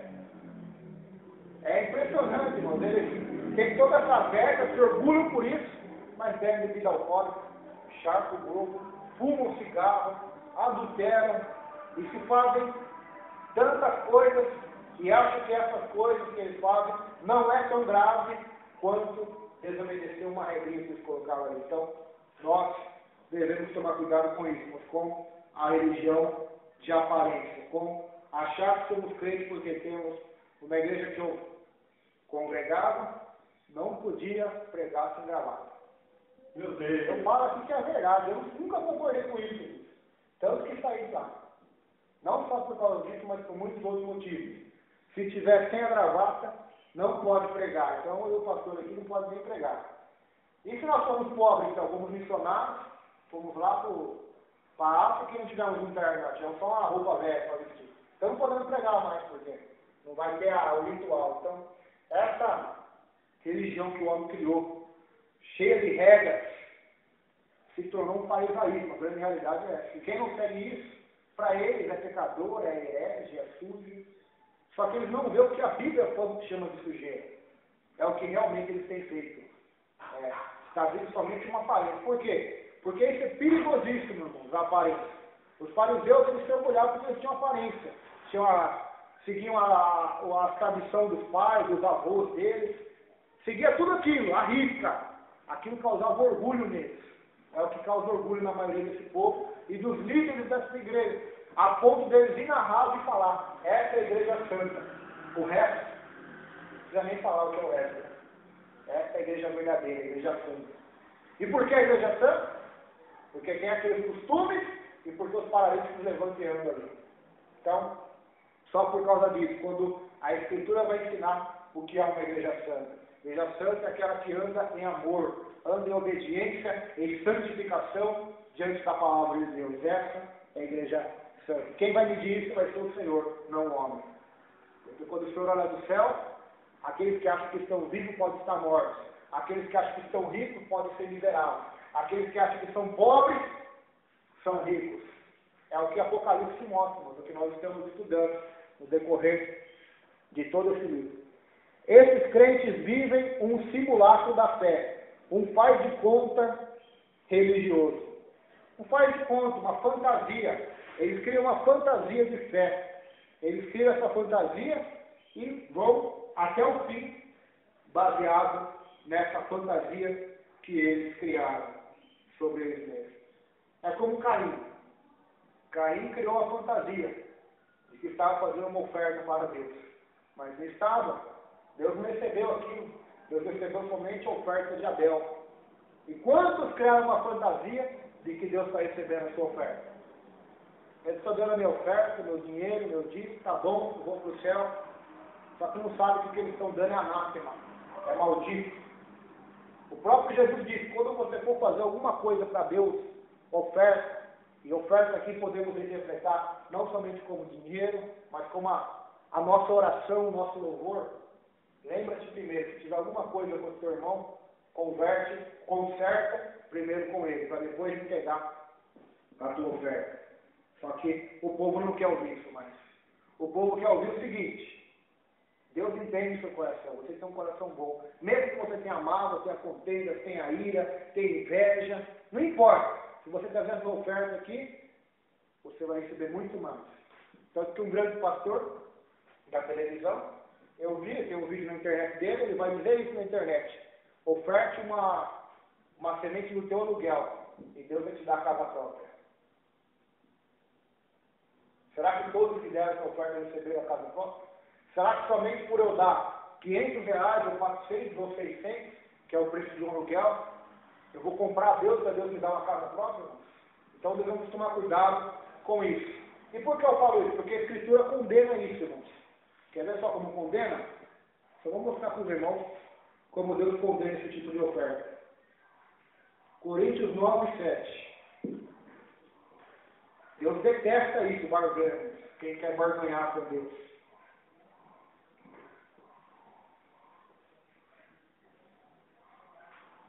E se você for estudar essa oferta de 2 Coríntios 9, sabe para o que era? Não era para programa de televisão, nem na rádio. Nem para construir um templo de Salomão, como o Universal está fazendo também. De 300 milhões de dólares, mais ou menos. Mas essa oferta, no capítulo 9, verso 1, você vai ler. Qualquer dia nós vamos dar um estudo aqui, capítulo por capítulo também, de 1 e 2 Coríntios, quem sabe o ano que vem. Está falando de recolher ofertas, que eram roupas, alimentos, até mesmo moedas, dinheiro, para levar para os crentes pobres. Aqui, ó, verso 1 vai dizer: ora, quanto à assistência a favor dos santos, é desnecessário escrever, porque bem conheço a vossa presença. Então Paulo está pedindo oferta, não é para ele. Não é para ele comprar avião, para ele comprar Ferrari, para ele construir um grande templo em Corinto. Vamos construir aqui um templo que vai ser maior do que o templo da Diana dos Efésios. Não, essa oferta é para ajudar os crentes pobres. Mas é um outro assunto, mas vamos ler só o 7. Cada um contribua segundo tiver proposto no coração. Primeira coisa que eu aprendo aqui: quem quer ficar dando valor na televisão ou nas igrejas que nós temos visto, oferta 100, oferta 500, tem que tomar cuidado com isso. Porque cada um vai contribuir segundo Deus colocou no coração. Não com tristeza. Quer dizer, tem pessoas que dão com tristeza. Eu vou dar os dízimos, porque eu tenho que dar os dízimos, porque eu tenho que dar oferta, porque senão eu sou devorador, porque senão o pastor vai ficar bravo comigo, porque senão Deus não vai gostar mais de mim. Tristeza. Pessoas que dão com tristeza. Eu vou no culto porque eu tenho que ir. Até ir no culto também pode interpretar isso aqui, até servir a Deus. Quem serve com tristeza não com alegria. Tem que tomar cuidado. Deus nos salvou e nos amou com alegria, e deu seu Filho a nós com alegria, porque nós vamos servir a Ele com tristeza, seja em qualquer tipo de ministério, qualquer tipo de oferta. Ou por necessidade. Olha lá, está escrito aqui, ó. Necessidade. Eu dou isso, porque eu tenho necessidade de receber aquilo. Necessidade, barganha. Porque Deus ama a quem dá e dá com alegria. E Deus pode fazer-vos abundar em toda a graça, favor merecido, a fim de que tendo sempre em tudo ampla suficiência, superabundância em toda boa obra. Como está escrito, distribuiu, deu aos pobres, e a sua justiça permanece para sempre. E aí nós poderemos aqui continuar lendo esse texto. Então, esse é o princípio da oferta que não é ensinado hoje nas igrejas modernas. É totalmente distorcido a palavra de Deus do seu próprio contexto. O contexto desse texto é bem claro. Ofertas para ajudar a igreja, os crentes da igreja. E quantos crentes nós conhecemos, irmãos? Dessas igrejas ricas que passam fome e não recebem ajuda da própria igreja. Passam necessidade e não recebem ajuda. Aí, nós vemos uma crítica, embora a igreja não tenha nenhuma obrigação disso. Irmãos. A igreja foi colocada para pregar o evangelho, mas aí nós vemos uma crítica de muitos e com razão. Os espíritas fazem creche, fazem um monte de coisa. Cadê os evangélicos que não fazem nada? Cadê a creche? Cadê os hospitais? Cadê as clínicas de recuperação? É cada um pensando nele mesmo, a grande verdade é essa. É um querendo ser maior do que o outro, querendo construir a igreja melhor, com as melhores coisas. A verdade é essa. Irmão. Olha na televisão para você ver a briga por audiência. Eles conseguem brigar entre eles para roubar o lugar do horário. Mas mentira é verdade isso.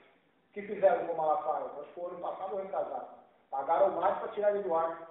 Não foi um ímpio, foi um apóstolo, entre aspas. Então, irmãos, muitos estão sérios, precisam abrir os olhos. São como a igreja de Sardes.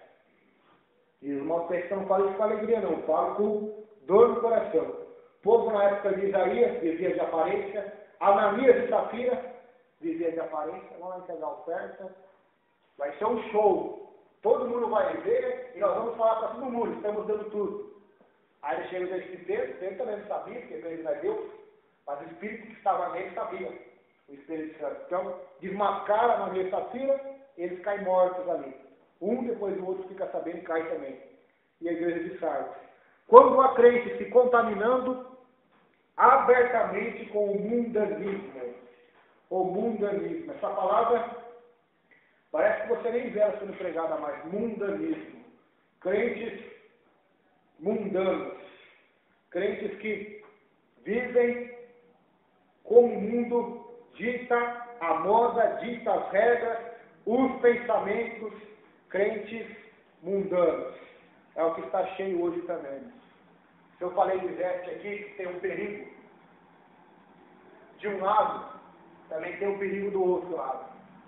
Você vê pessoas que se dizem crentes, mas não tem pudor nenhum de se vestir. Se vestem indecorosamente.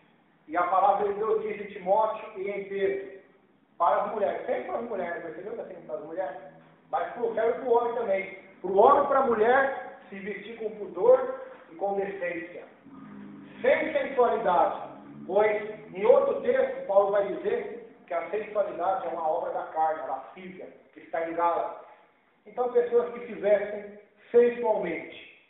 Você vai olhar para o crente, hoje, tatuagem é normal para eles. Os irmãos podem achar que eu estou falando besteira, mas o pastor falou isso também, tem na internet lá, que pode fazer tatuagem, porque aquilo que estava escrito na lei era só para aquele povo não fazer marca, que tem lá em Levítico, não fazer marca pelos mortos no vosso corpo. Nós hoje no Novo Testamento não temos proibição, só que o que nós encontramos e o que acontece é que esse mesmo que diz isso, ele prega um monte de coisa da lei. Prega o dízimo é da lei e não da graça. Prega tantas e tantas coisas, mas quando é para defender o interesse dele, ele diz, isso aí não, isso aí é da lei. O sábado é da lei também. E muitos guardam o sábado, e muitos não guardam. Então devemos tomar cuidado com isso, Deus, quando querer interpretar a Bíblia só para nos beneficiar. É o que ele tem feito, é o que o próprio Paulo, o próprio Pedro vai dizer nas cartas, que nos últimos dias eles vão distorcer e vão introduzir na igreja heresias de perdição para enganar as pessoas. Então, é exatamente isso que eles fazem. Deixam o mundo entrar dentro da igreja. E nesse mesmo vídeo o pastor fala que até dança na igreja pode. E quando fala de dança, não está falando de dança como Miriam dançou, como Davi dançou. As pessoas confundem isso. Está falando de dança de rua. Ele viu falar de dança de rua? Ele falou que na igreja dele tem um grupo de dança de rua que dança ali. Aí você fala, mas que problema tem isso, irmão? Que problema tem isso? Danças, unções proféticas, unção de de prosperidade, tantas coisas. Que problema tem isso? É o que nós vemos acontecer hoje, irmãos. Muitas coisas que acontecem na igreja hoje, e as pessoas dizem isso não tem problema. Isso é normal. Só que o que eles dizem que não tem problema, a Bíblia não aprova. Se você ler os cultos que existiam na Bíblia, as liturgias de culto era oração. Tranquilo, irmão. Tranquilo. As orações, as pregações e os louvores espirituais. Não tinha essa bagunça que tem hoje. Teatro, show, dança de rua, até funk. Tem um vídeo na internet que, se vocês quiserem ver lá, digita lá no YouTube, funk na igreja. Tem, né? Os caras dançam funk dentro da igreja. Então, não tem nem o que falar, né? Só Deus para ter misericórdia. Você viu aquela cantora, eu nunca tinha visto, que ela desviou e voltou para a igreja. Mas foi estado retrasado por o lançamento do disco dela. Tem um cidadão que dá capoeira, rapaz. O cara gira assim. Só Deus para ter misericórdia. Tem capoeira, a pessoa está coisa que o homem está inventando. Domingo agora, eu vi no Facebook lá, programa que passa na Globo da Regina Casé, um cantor, não sei o nome dele, se até anotar o nome dele para falar aqui, foi cantar e estava cantando junto com tocadores e cantores da Umbanda, do Candomblé, da Macumba, católicos, uma mistura de um monte de religião. E o povo vai falar que isso é bom, que isso é evangelização. Não é. Isso é mistura. Não é evangelismo, isso é ecumenismo. É mistura de religiões, e não pregação do evangelho. Então devemos tomar cuidado com isso.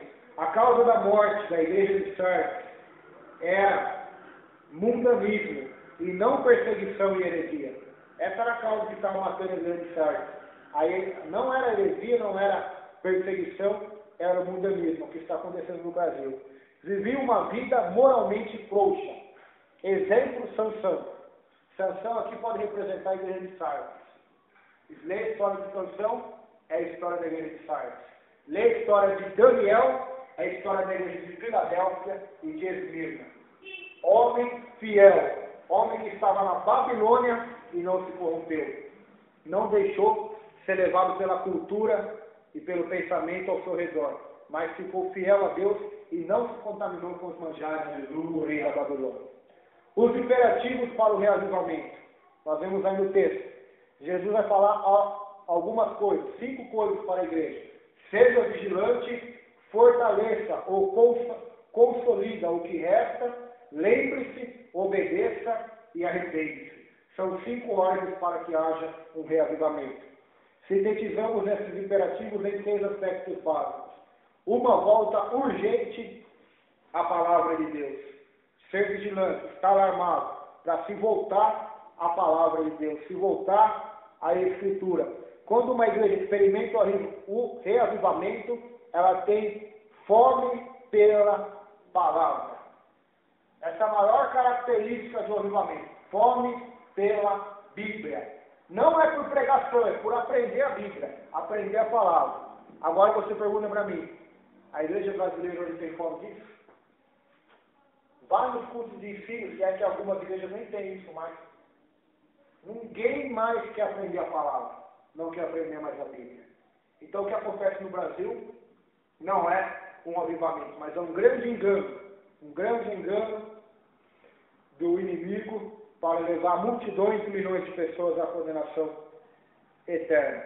Porque o verdadeiro avivamento, ele é fundamentado pela palavra, pela Bíblia, e as pessoas têm sede da palavra de Deus. O avivamento não é barulho, não é língua estranha.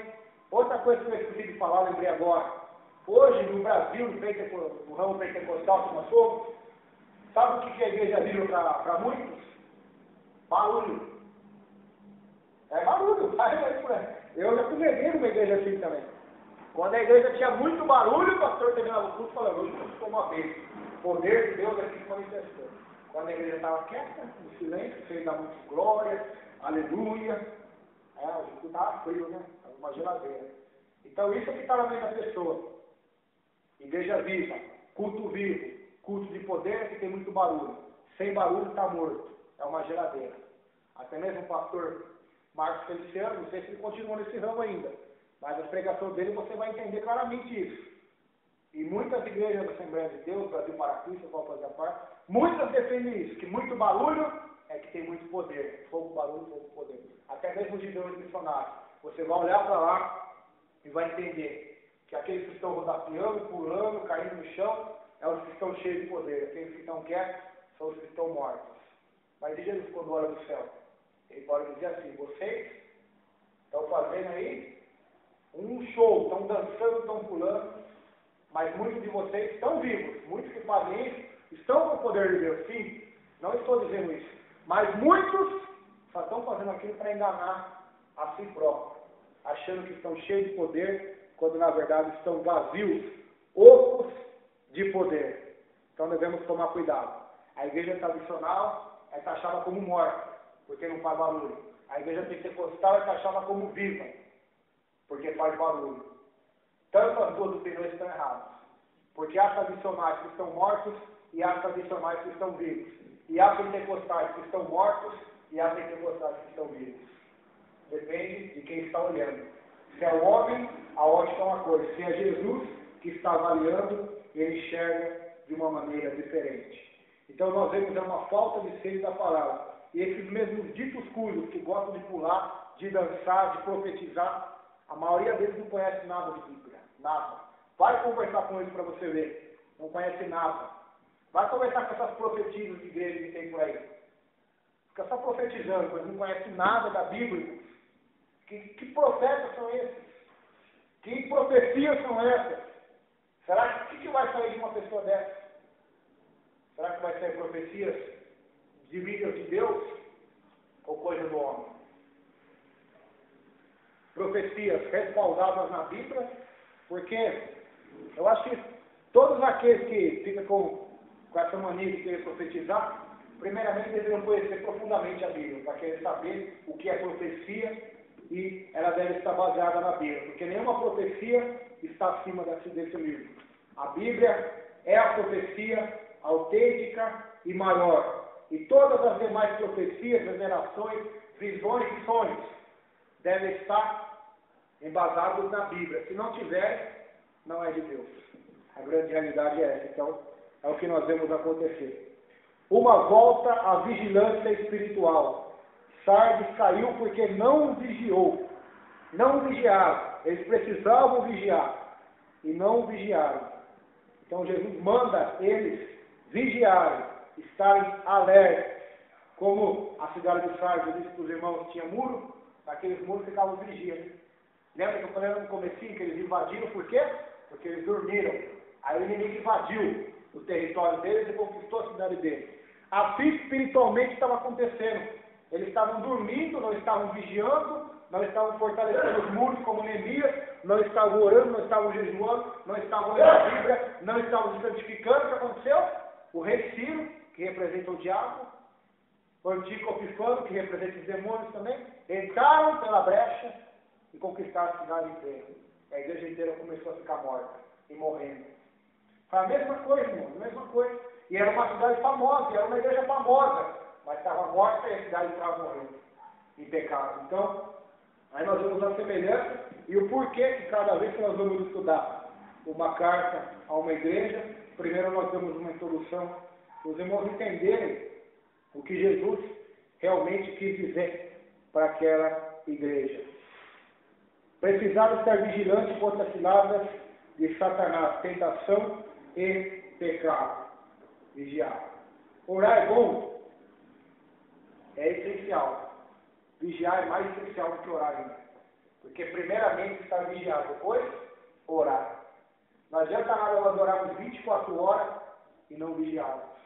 Tudo pode ser perdido por um momento só. Então, primeiro vigiar, depois orar.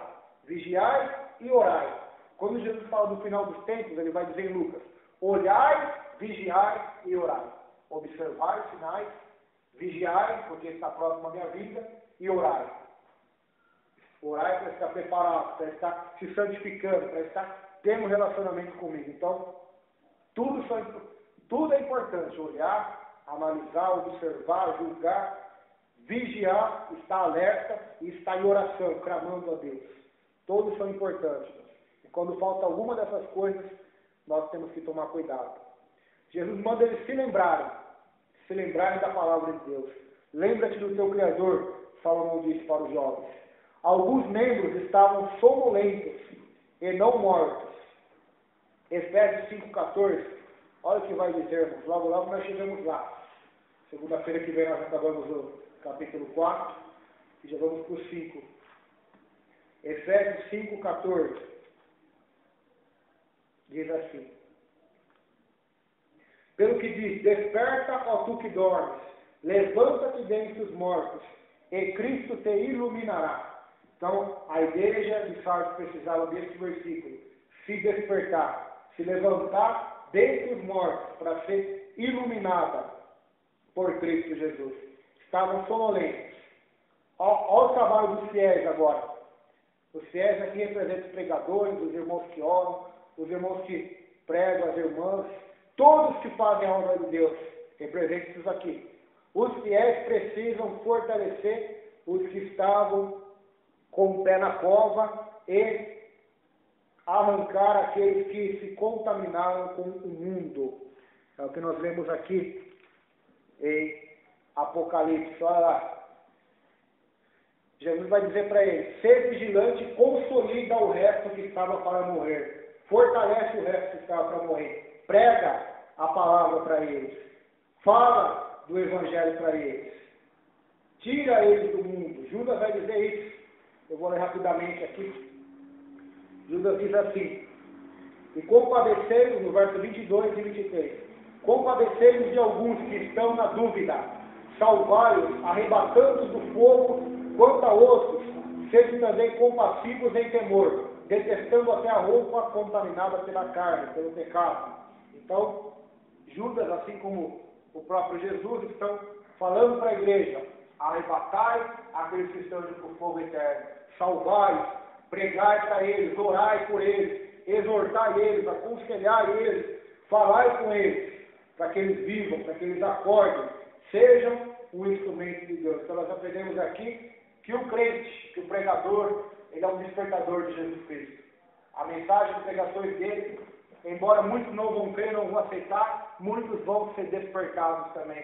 Vão acordar da vida pecaminosa, da vida mundana, da vida morta pelo pecado, ou da dormência, da acomodação, da amoldação a esse mundo, e vão se acordar, se despertar para fazer a vontade do Senhor. Precisamos vigiar e orar. A igreja de Sardes não era uma igreja herética e apóstata. Mais uma vez, eu enfatizo isso. A igreja de Sardes não era uma igreja apóstata, herege, uma seita, nem com heresias, mas o problema dela era exatamente esse: o mundo, o pecado, que estava entrando dentro do coração dela. Eu tenho um comentário aqui sobre a vinda de Jesus como ladrão. Olha que interessante. Quando a palavra ladrão é falada nesse texto, a palavra ladrão, com esse sentido no grego diérno, é crépitos. Indica alguém que normalmente não rouba com violência, mas que obtém sucesso com suas habilidades imprevisíveis, em contraste com outro vocábulo grego, lestes, que significa assaltante, aquele que se aposta do alheio por meio de violência. Então, no grego tinha duas palavras para ladrão, para assaltante. A primeira é crépitos, alguém que entra sorrateiramente, sem ninguém perceber, de mansinho para roubar. Ele não age com violência, mas ele age na esperteza. Ele age sem violência e obtém sucesso com as suas habilidades imprevisíveis. Exemplo, um dos maiores roubos que houve no Brasil, do Banco Central. Como que eles roubaram? Com armas? Com metralhadoras? Arrombando a porta, colocando a arma no gente? Não. Com a esperteza. Fizeram um buraco, foram cavando, chegaram até lá e roubaram. Até hoje não acharam o cabeça desse assalto. Acharam quase todos, menos o cabeça. Está não sei aonde, somente Deus sabe onde ele está. Se está vivo, se está morto, ninguém sabe. Talvez está no Brasil, talvez está fora do Brasil. Então, De surpresa ele veio. Agora, o outro ladrão no grego é lestes, que significa assaltante, aquele que se aposta do alheio por meio de violência, aquele que bate. Então, no grego tinha duas palavras para ladrões e assaltantes. E quando a palavra aqui, em Apocalipse, 3º capítulo, fala que ele virá como ladrão, é a palavra grega que ele está usando aqui, porque o Novo Testamento foi escrito em grego, é créditos. Então, por isso, irmãos, é importante estudar a palavra de Deus, a Escritura, qual eu falo para os irmãos que é livro. Por quê? Porque a Bíblia foi escrita em grego, não foi o Novo Testamento. E essas palavras, elas têm duplo significado. A mesma palavra amor, no grego, para nós é uma só, não é amor? Em português é uma só, no grego é 4. Tem amor ágape, amor filho, amor eros, que é amor de marido e mulher, e assim por diante. Então, por isso é importante, irmãos, nós procurarmos cada vez mais estudar. Então, essa vinda, ela é imprevisível e vai vir contra a igreja para julgar a igreja que não está preparada e para levar a que está preparada aos céus, que é preciosa, como já disse aqui outras vezes, aos olhos de Jesus. Vestes sujas. O torpor espiritual de Sardes não tinha atingido a todos. Por exemplo, tinha os fiéis. Vestes sujas falam de pecado, impureza e mundanismo. Então, mesmo com todo esse mundanismo na igreja, havia aqueles que estavam fiéis, que estavam com a sua vestidura branca, e que o próprio Jesus disse, pois são dignas. Já pensou que glorioso ouvir isso de Jesus? Você é digno de mim, de entrar no meu reino, que está com a tua veste branca? Eu acho que só ouvir essa palavra de Jesus não precisava mais de nada nesse mundo. Somente ele falar isso para nós. Tem, contudo, em Sardes, umas poucas pessoas que não contaminaram as suas vestiduras, e andarão de branco junto comigo, pois são dignas. Foi Jesus que falou, não foi Paulo, não foi Pedro, foi o próprio Jesus. Elas são dignas porque elas estão andando junto comigo. Elas estão obedecendo a minha palavra. Não contaminaram as suas vestes. São poucas, mas essas poucas existiam. A maioria na igreja de Sardes andava pelo caminho largo, pela porta larga. Mas os poucos que Jesus disse em Mateus, que são poucos que se salvam, esses poucos estavam andando e trilhando pela porta e pelo caminho estreito que conduz à vida e à vida eterna. Quem quer avivar a igreja? Quem é o agente do reavivamento na igreja? É Jesus, irmãos. Jesus quer. Porque ele vai dizer no próprio verso 1, eu conheço as suas obras. Eu conheço e eu quero avivar vocês. Eu quero dar vida para vocês, igreja de Sardes. Eu quero levantar vocês. Eu sou o dono dessa igreja. Ele começa dizendo isso. Isso diz aquele que tem o poder do Espírito Santo na plenitude. O 7 é o número da plenitude. Os 7 Espíritos de Deus e as 7 estrelas. Eu sou aquele que tem o poder para avivar vocês. Eu sou aquele que tem as 7 estrelas. Os 7 pastores. Os 7 anjos. Das 7 capitais na minha mão.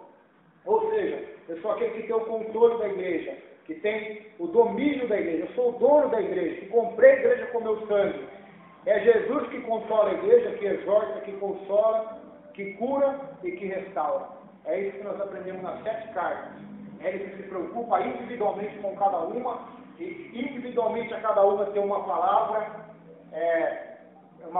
especial, seja de exortação, de repreensão ou de encorajamento. É Jesus, irmãos, que conhece o estado individual de cada igreja.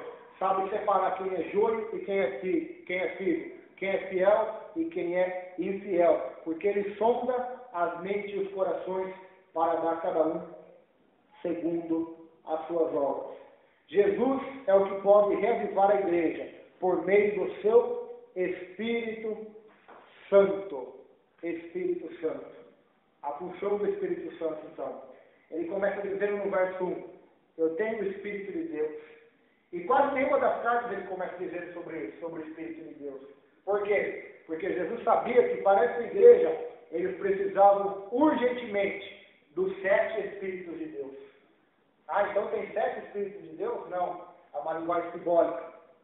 7 é o número da perfeição. Jesus tem 7 olhos? Não. Jesus tem 2 olhos, que são como chamas de fogo. Então, a besta do Apocalipse lá fala que ela vai ter 10 chifres. Vai ser um bicho que vai sair do mar com 2 chifres? Não. O chifre é poder. Quando nós chegarmos lá, nós vamos estudar sobre isso. Então é um símbolo somente. O 7 é um símbolo da perfeição, da plenitude, da obra do Espírito Santo, para convencer o pecador, para converter do pecado, do juízo e da justiça, para santificá-lo, regenerá-lo, dar a ele poder, graça, unção, fazer com que ele produza frutos. Por quê? Porque aquele que anda no Espírito vai produzir o quê? O fruto do Espírito, que é amor, paz, justiça, bondade, longanimidade. Então, por isso Jesus fala para a igreja de Sardes: eu tenho os Espíritos, eu tenho o Espírito de Deus, e quero dar a vocês este poder para vocês estarem vivos, sair dessa aparência, dessa hipocrisia e estarem realmente com a vida que eu prometi, a vida com abundância, a vida que Jesus promete à igreja do Senhor e Salvador Jesus Cristo. Diz a palavra de Deus também. Jesus tem e oferece à igreja a plenitude do Espírito. O Espírito é oferecido para a igreja de Sardes. Bênçãos do reavivamento. As bênçãos que o avivamento traz, é a última parte. Santidade agora, é a garantia da glória no futuro. O verso 5 vai dizer isso. O vencedor será assim vestido, de vestiduras brancas, e de nenhum modo apagarei o seu nome do livro da vida. Pelo contrário, confessarei seu nome diante de meu Pai e diante dos seus anjos. Vestidura branca. Então, o vencedor, aquele que foi reavivado por Deus, vai ter santidade agora. Veste branca aqui nessa terra, espiritualmente falando, e na vida eterna uma veste branca para andar junto com Jesus. É o que o versículo 4 diz. Veste lavada e remida pelo sangue de Jesus. Mas também a veste está suja. Apocalipse diz: bem-aventurado aqueles que lavam as vestes no sangue do Cordeiro de Deus. Salomão vai dizer algo muito interessante. Ele diz assim: em todo tempo seja alvo os teus vestidos e não falte óleo sobre a tua cabeça. Ou seja, em todo tempo a tua veste seja branca e não falte azeite sobre você. Não falte o Espírito de Deus sobre a tua vida, para te dar vida eterna, vida com abundância. É como as virgens, que tinham azeite na botija de reserva e aquelas que não tinham. Então, precisamos do azeite, do Espírito e do sangue de Jesus, para nos lavar e nos purificar de todo arrependimento, de todo pecado. 1 João diz que o sangue de Jesus nos purifica de todo o pecado. Então, o que faz a veste do homem ser branca é o sangue de Jesus. E o que faz a veste do homem ser suja é o pecado. E o que lava-nos do pecado? Aquele sangue derramado na cruz. Então, este é o Evangelho. O Evangelho do perdão, do arrependimento, da remissão dos pecados. Fala outra coisa aqui, fala sobre o livro da vida. O livro da vida é falado em Êxodo, capítulo 32, capítulo 33, Salmo 69, verso 28, Daniel 12, verso 1, Filipenses, capítulo 4, verso do número 3. Aqui nós vamos ler somente um versículo. Filipenses fala sobre o livro da vida. E em Apocalipse 22 também vai falar. Filipenses 4,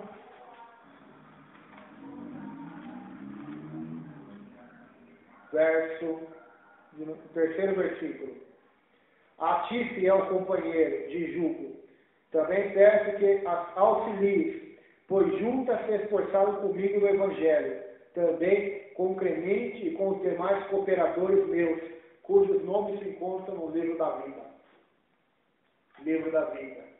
Então esse é o maior privilégio de um cristão, ter um nome escrito no livro da vida, onde borracha de cão não pode apagar, onde ninguém consegue apagar, somente Deus. E uma vez o nome escrito no livro da vida pode ser apagado? Pode. Deus disse para Moisés, aquele que pecar, eu riscarei do meu livro. Eu vou riscar do meu livro. Então, só podemos ter o nome escrito no livro da vida quando estamos com a veste branca. O perdão do Senhor e Salvador Jesus Cristo. Quem não se envergonha de Cristo agora, terá seu nome proclamado no céu por Cristo. Olha lá. O livro da vida, pelo contrário, confessarei seu nome diante de meu Pai e diante dos seus anjos. Agora, você imaginou que interessante, o próprio Jesus, uma vez aqui na terra, você confessou que Ele é seu Senhor, que Ele é seu Salvador, você confessou com a tua boca, confessou com a tua vida, com a tua conduta, foi zombado pelo mundo, foi ridicularizado pelo mundo, até mesmo pelos crentes mundanos, como poderia ser o caso desses fiéis na igreja de Sardes. Mas olha, um dia a Bíblia diz que Jesus, lá no céu, vai chegar diante do Pai e vai falar o nosso nome, e vai confessar o nosso nome. E diante dos anjos, para todos os anjos do céu, Jesus vai nos elogiar, vai nos confessar, vai dizer, esses me confessaram na terra, andaram conforme minha palavra ordenou. Então eu estou aqui hoje para confessar o nome deles no céu.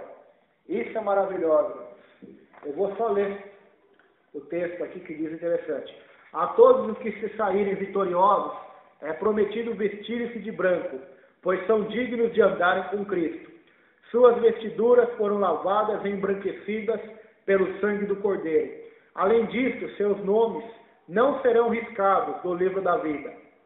Jesus os confessará diante do Pai e diante dos anjos de Deus, confirmando que eles de fato lhe pertencem.